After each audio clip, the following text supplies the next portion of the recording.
What it do, flight crew? FTC. Flight T, stand up! We got some so fresh, so clean educationalists. Now, I hope you guys have been having a solid school year so far.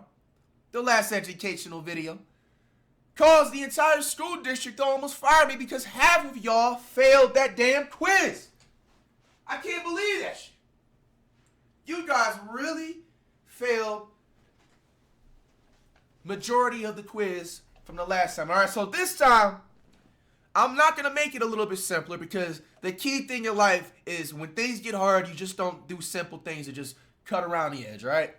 Now, we got final exams coming up because, you know, the holidays are around the corner. Halloween, Thanksgiving. So listen up. You can actually redeem yourself from the last time. What if oxygen levels doubled in the Earth's atmosphere? It's a crazy thing because I want to say maybe a couple of weeks ago, I actually thought about this. Like, what if we had like a little bit more oxygen like on Earth? Would that be a bad thing or a good thing? We have a 7-question quiz incoming this Friday. Pay attention. Put your phones down. I see you all the way in the back. Yeah, you. All right? Pay attention. We got Riddle.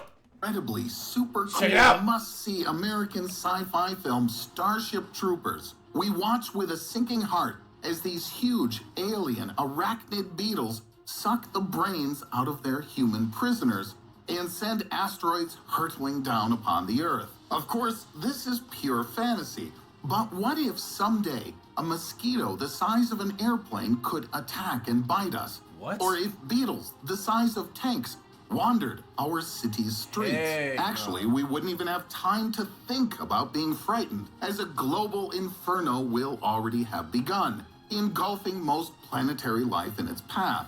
So, what event could actually turn insects into giant mutants and set fire to the entire planet?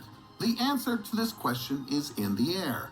Literally. At Really? present, the atmospheric gas envelope around our planet contains about 20% oxygen, with most of the remainder being nitrogen at 78%. Wow. If we open up some kind of cosmic oxygen valve and doubled the amount of O2 to 40%, everything would change. Really? More than you could possibly imagine. For example, cars would be able to drive almost without any fuel at all. Paper airplanes... Wow. See, man, like, bro, at this point, it's confirmed certain things gotta be government planned, dog. Like, I know we always hear those rumors with just certain things that happen throughout the world. People always have these, like, assumptions thinking that the government does this and that. But, bro, you can't sit up here and tell me that nobody doesn't have control over that right there. That's actually pretty crazy. Like, imagine that if we had just a little bit more oxygen than 20%, we would not have to worry about any gas. Everybody would literally be able to drive their car gas-free. Or at worst to worst, probably, like, fill it up with water or something, huh?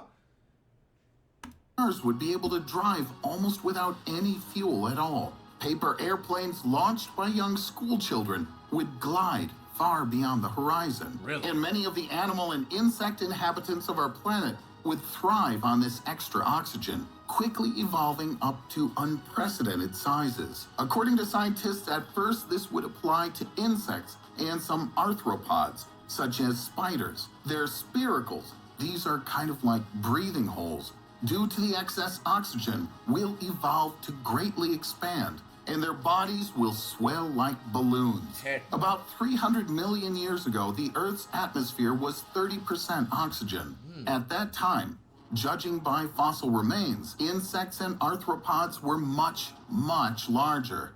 If you double the current percentage of oxygen, then they should evolve to even much larger sizes than in antiquity.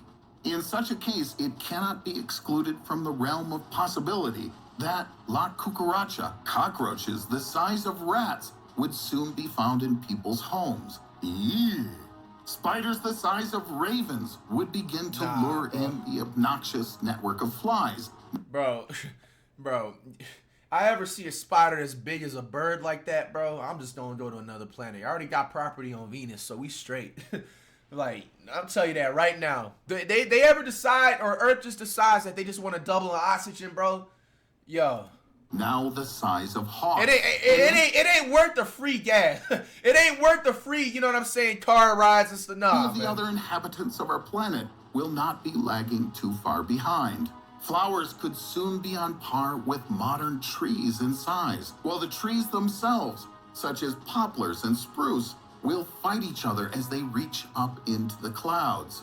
For human beings, each of our 23,000 daily breaths will add enormously to our strength, as with this super oxygenated atmosphere, 90% of the energy we consume will be from this newly abundant O2, and only 10% of our energy will we need to draw from water and food. Over time, humans will evolve into 2-meter-tall giants who, for example, will be able to achieve incredible records in sports that were previously unthinkably unattainable. Really? Humans will also become smarter and more attentive as the brain receives more oxygen. Wow. In our bodies, there will also be a much larger number of neutrophils, cells that... So basically, what they're saying, especially on the sports level, there's just more oxygen. That means I can go from running a 4.3 to like a 3 flat, and I'll technically be like 7.5. What are we waiting for, bro? Bring on the more. But we gotta take care of those insects, though, bro. Because I see a flying spider, bro, that's the size of a damn door. Yeah, I'm out. Viruses and bacteria. Due to this, everyone will acquire a kind of ironclad immunity, fearless in the face of almost any infection. So, might we really become some kind of Superman? Well, yes. And no. Damn, now thinking about it, bro. Yo, hear me out. Hear me out. You guys gotta think about, a lot of this stuff has some true meaning to it. So, think about just like, let's just start off on like the Marvel level, right? With like the superheroes, the base superheroes like Superman, Batman, Spider-Man, etc. Now that they just mentioned this all in one video, bro, I truly believe like there was truly like a Spider-Man and a Superman, like somebody that could legitimately like fly back in the day. And I'm talking about like maybe like in the 1300 BCs and stuff like that. Because think about it. They just sat up there and said that back then they had larger insects and larger just animals in general because the oxygen was a lot different technically before that big meteor struck Earth and that entire Big Bang Theory just changed the way the Earth was and stuff. Bro, I really think that there was people that was flying just like Superman, people that had crazy amount of like athleticism similar to Spider-Man. Maybe not on some like, you feel me, like sticking to walls or something, but just like incredible, like, you ever see that parkour stuff? Like, basically on something like that, dog. People that created all these superheroes and all the movies that you've seen or cartoons that you've seen, at some point in time on Earth, that actually was a real thing going on. And I'm convinced. Because why would it be impossible? He sat there, Riddle just explained about the oxygen levels doubling. That means that basically they would create crazy amounts of athletic humans when it comes to sports or just whatever they do in society. They'll be a lot more smarter and stuff like that. Bro, think about it, y'all. That's kind of a crazy thing, bro. 100,000 plus years ago, there was really a Superman flying this earth. There's really a Spider-Man. There's really a Batman. And all types of like superhero type of characters or even villains too. This vastly increased amount of oxygen will also, unfortunately, oxidize more of the environment, creating more of those nasty bugbears called free radicals. Free radicals, for those who don't know, damage DNA and increase susceptibility to cancer. There will also be an increase in incidences of oxygen poisoning. Really? Yes, you heard that right. Wait. Too much oxygen is bad for you. And this much O2 will be more than a body needs. Really? At least before we evolve to handle it. Over time, too much oxygen can lead to lung disease, a loss of vision, and the retardation of a cell's ability to multiply. However, if we could somehow reduce the atmosphere's pressure itself, all these troubles could be avoided. For example, when in a spacesuit with low pressure, astronauts breathe almost pure oxygen, and nothing bad happens. They suffer no ill effects and have no complaints regarding their health. But unless everyone could suddenly start wearing spacesuits all day and every day, then our planet would have to be covered under an atmosphere of significantly lower pressure for us not to endure an abundance of hardship. And it looks like quite the opposite would happen with our doubled O2. First, the atmosphere of the planet will become much denser. And second, it will begin to scatter and diffuse more sunlight. As a result, less vapor will be released into the air, and the environment will further oxidize, destroying multitudes of living things, plants, animals, insects, you name it. Finally, our man-made Caterpillars. products will suffer as well. Any metal products will rust much faster, and most organic materials will age lickety-split. Really? And to top it off, anything that doesn't have time to grow old in a flash or become smothered in rust and corrosion will begin to burn. With an excess of oxygen, substances that can't even begin to ignite in a normal environment can flare up like a torch with all this extra O2 around. Even the damp, humid vegetation of the tropics will burn like dry kindling. The megafire that roared for weeks in California in 2018, devouring more than 100,000 hectares of land, I remember that. will look like some sort of campfire in comparison. Really? So yeah, it turns out that a bunch of excess oxygen ain't such a good thing like you might have thunk before. On the flip side, what might happen if all oxygen just disappeared? Well, okay, almost everything would die. Let's tone it down a little Yeah, and everybody imagine knows what that. would happen if all oxygen disappeared for just a very short period of time. Really short. Let's say 5 seconds. 5 seconds. That can't really hurt, can it? No. Let's Just hold your breath for investigate. 5 seconds. No one obviously is going to have to writhe around in a fit of suffocation. It's just 5 seconds. And our bodies don't really respond to oxygen deficiency anyway, but to high levels of carbon dioxide. And it would take much more than 5 seconds for this concentration to become critical. But for those who happen to be outside, like sunbathing on the beach, for example, the sun is going to roast them instantaneously, like toast. The reason is that our planet's Damn. ozone, which consists of 3 oxygen atoms and makes up the eponymous ozone layer, will stop blocking ultraviolet light. And for those Earth inhabitants not on beaches, are they going to be okay? No. They're still in for a doozy of a day. Really? First, everyone's inner ear will explode, as the atmosphere will lose about 21% of its pressure in an instant. However, there'll be nothing to listen to anyway. Due to the lack of oxygen, all cars, which use internal combustion engines that are dependent on oxygen, will stall. Their engines will simply stop turning, and those that are already moving will immediately coast to a stop. Wow. Planes just taking off will crash to the ground. Oh, hell no. And airplanes already in the sky will be able to glide through the air for a while as they try to restart their failed engines. Wow. All communications, including the internet, will likely crash and disappear. Worst of all, Damn. So remember when was it like last year? Like everybody was like, especially like on TikTok, was hyping up about like some like there was it was like a certain time, if you guys remember, where everything like was just like a blackout or whatever. Was that because of like the oxygen was just like they just cut off the oxygen for 5 seconds or 10 seconds, or was that just something else? you won't be able to watch the latest riddle video. Of Pretty course, much yeah, we can't do anything that. at all. The cells in our bodies contain a lot of water, H2O, and guess what water is made from? That's right, hydrogen and oxygen. When the oxygen disappears, all that will be left is the hydrogen gas, which will float up and away. In fact, 75% of the elements of which we are composed will collapse, so that all that will be left of us will be just a trace of nitrogen, carbon, and phosphorus.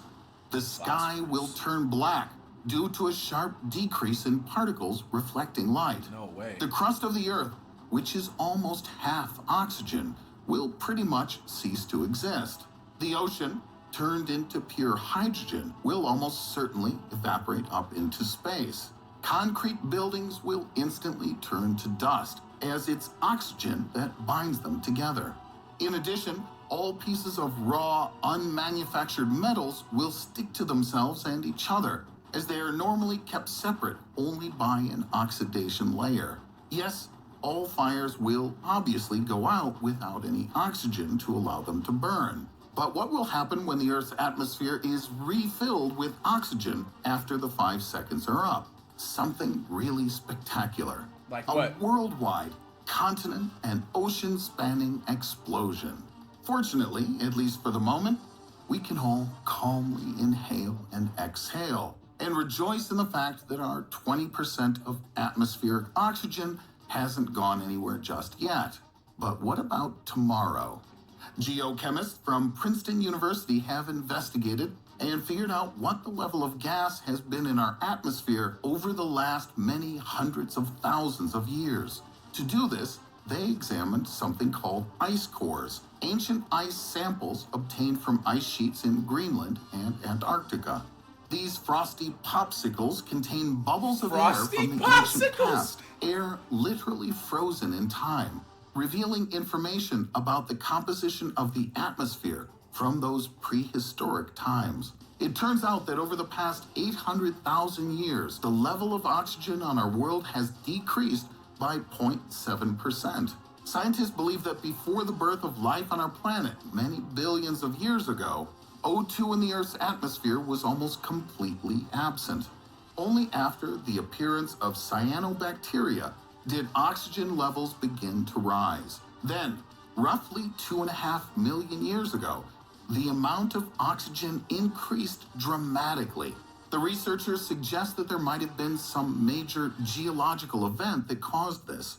It's surmised that this event somehow heated a solid carbon dioxide deposit which had accumulated between the Earth's core and its mantle.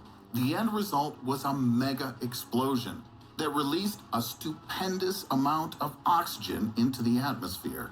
Since then, the ratios of gases in our atmospheric shell have remained basically unchanged. Only in the last millennium has there been a kind of oxygen leak.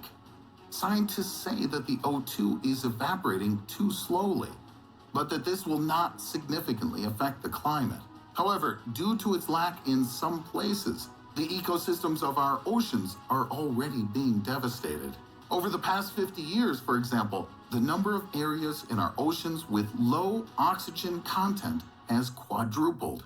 And in some coastal regions, for example, the Chesapeake Bay or the Gulf of Mexico, these dead zones have become 10 times larger. Really? In the dead zones, the warming of the water has led to an unprecedented growth of algae.